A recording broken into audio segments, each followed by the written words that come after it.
Bonjour Nathalie. Bonjour.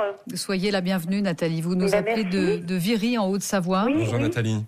Alors on a passé des vacances dans la famille à Calais, à Frétin-Calais, juste à côté de Calais, où les migrants se trompent, vont jusqu'à Frétin parce qu'il y a la gare juste à côté. Oui. Et j'étais stupéfaite parce qu'on dirait un état de guerre.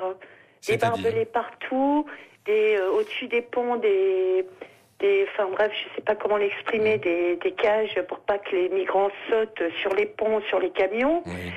Et ce qui m'a stupéfaite, on parle souvent des migrants, mais on parle pas des gens de Calais, ni des gens environnants.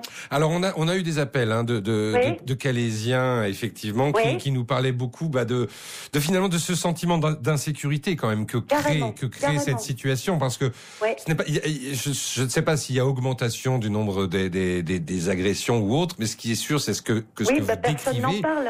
vous décrivez crée ce sentiment d'insécurité. Bon, nous on essaie d'en parler en tout cas.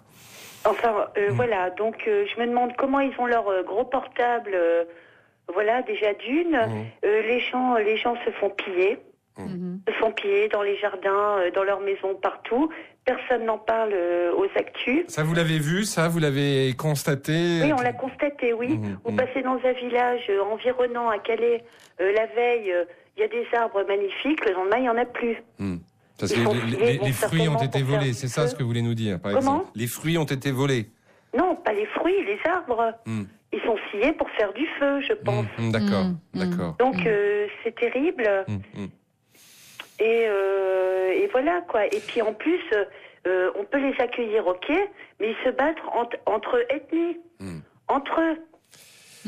Donc la question, on le rappelait Nathalie, c'est que ces migrants sont pour la plupart issus de pays en guerre, que ce soit de Syrie, Irak, Libye, Érythrée, etc. Ils sont à plus de 70%, ils viennent à plus de 70%. Et qu'est-ce qu'on peut faire? La question corollaire, qu'est-ce qu'on peut faire? Évidemment, on ne va pas les renvoyer dans ces pays qu'ils fuient. Oui. Mais qu'est-ce qu'on peut faire? C'est pas à moi d'y répondre, c'est au gouvernement. Ben voilà. Voilà. Qui a bien du mal à y répondre d'ailleurs. Les gouvernements européens dans leur ensemble ont bien du mal à y répondre. On rappelle qu'un centre va être construit à Calais. Il y a une ardoise de 5 millions d'euros qui a été débloquée. Mais il faut penser aux petits villages autour de Calais aussi. Bien sûr. Bon, il y a Calais, mais ces petits villages super sympas sont pillés, quoi. Sont pillés. Vous voyez des gens de 40 ans sur des petits vélos de gamins.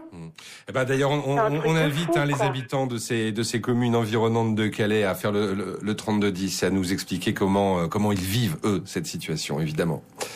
Merci de votre témoignage, Nathalie.